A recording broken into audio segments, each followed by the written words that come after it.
Hi, I'm Tim. Welcome to our channel and thanks for logging on. If you enjoy these videos, do me a favor and subscribe to our YouTube channel right here at Watchbox Reviews. I would really appreciate it, and I promise to update daily. If you like this watch, you can see it and you can purchase it on our website, thewatchbox.com. Today we are discussing one of the richest mainstream Panerai watches in the entire modern history of the luxury brand Panerai. This is the 2007 model year 250-piece limited edition Panerai Luminor 1950 Chronograph Monopulsante 8 Days GMT PAM00277. I haven't reviewed one of these since 2014, so you and I both have some catching up to do. It's a big watch, 44 millimeters in the somewhat more historically inspired and complex Luminor 1950 case. It is a thick watch, 19.3 millimeters thick. You can see the sapphire, and it is a sapphire, was made oversized, domed, and dramatically cambered at great expense to create the nostalgic off-axis distortion that you would get with vintage plexiglass. The watch is broad across the wrist too. You'll find it is 53.5 millimeters lug-to-lug, and should you wish to accessorize, the spacing for the world of OEM and aftermarket strap options is 24 millimeters. The case is massive, not just in appearance but in fact. It has a lot of mass. Many grams go into this rose gold case, and it is best described as pink gold. So 3N pink gold. Faint, almost yellow in certain lighting conditions. It's gorgeous in its execution with a combination of brushed and polished aspects that cause this one to pop, especially against the metallic blue of the dial. Now the strap is nicely made. It is fixed the old-fashioned way, Paneristi, with a screw for each side and a solid retaining bar holding the strap in place. Fluted down its flanks with a central spline for definition.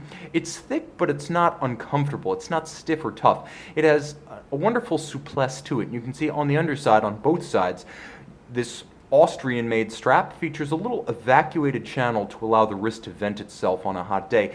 An unconventional, non-trapezoidal, satin-finished pin buckle. This is an upscale, almost yellow gold, pink gold pin buckle to match the pink gold of the case. Let's talk about the case. It's the 1950 profile, so rather than the squat, squared-off tuna can known as the Betterini case, that's the original post-1993 civilian Luminor, this one draws on the lines of the historic 6152 model from the combat years, and more recently, the landmark 2002 PAM00277 1950. So that's where these lines come from, a combination of curves and creases, all of satin finish about the case. There is some polish on the bezel.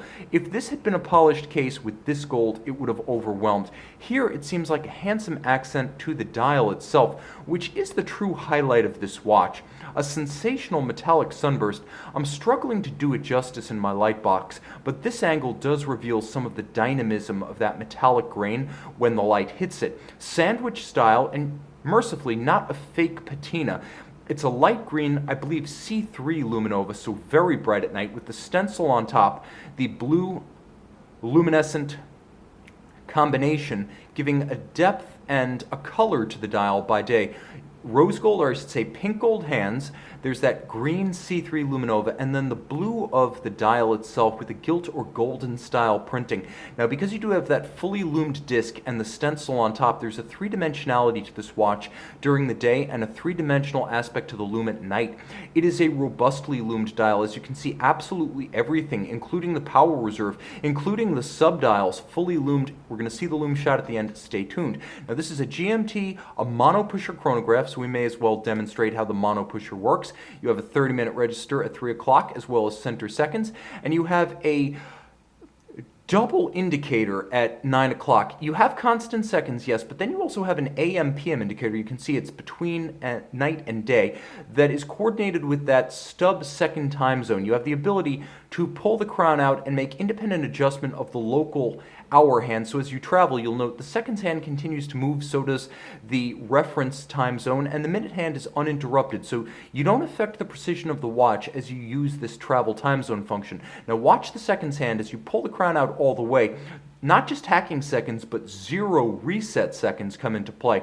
Now everything is in sync. You're going to see that AM/PM indicator transitioning entirely to the light of day. So that's your AM/PM, and then just beneath the cannon pinion where the hands reside at center, you have a dog fang style linear power reserve scale. As you wind the watch towards its 8-day maximum power reserve, you will see that power reserve scale advance from left to right.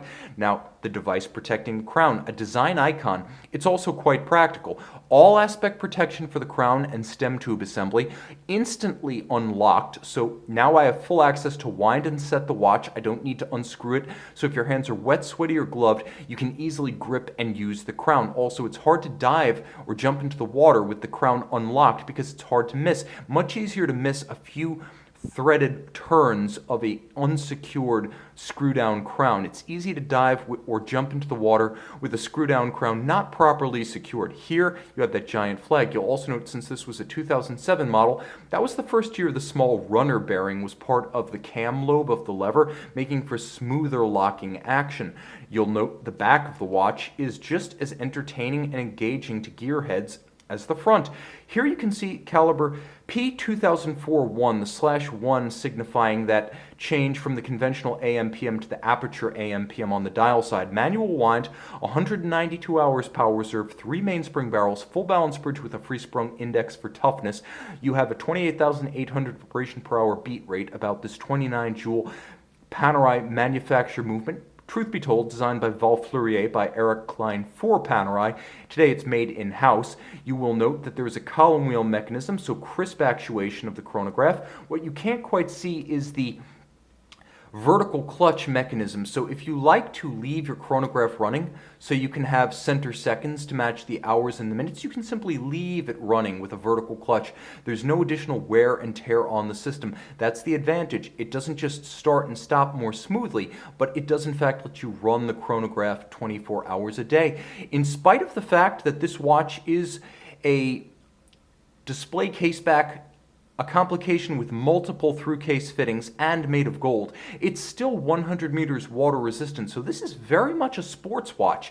If you dare, this one is raring to go for the dying days of warm weather 2018, or perhaps for the winter vacations that lie beyond. See this handsome and rich Panerai PAM277 and make it yours on the watch box. And we're back with the Panerai Luminor 1950 PAM277. I told you everything on this dial is loomed. You have everything from chronograph minutes to the power reserve constant seconds in the second time zone. Glowing like a torch. You can even see some of the three-dimensional effects of the sandwich dial construction when you move it off axis. Make it yours on the watch box.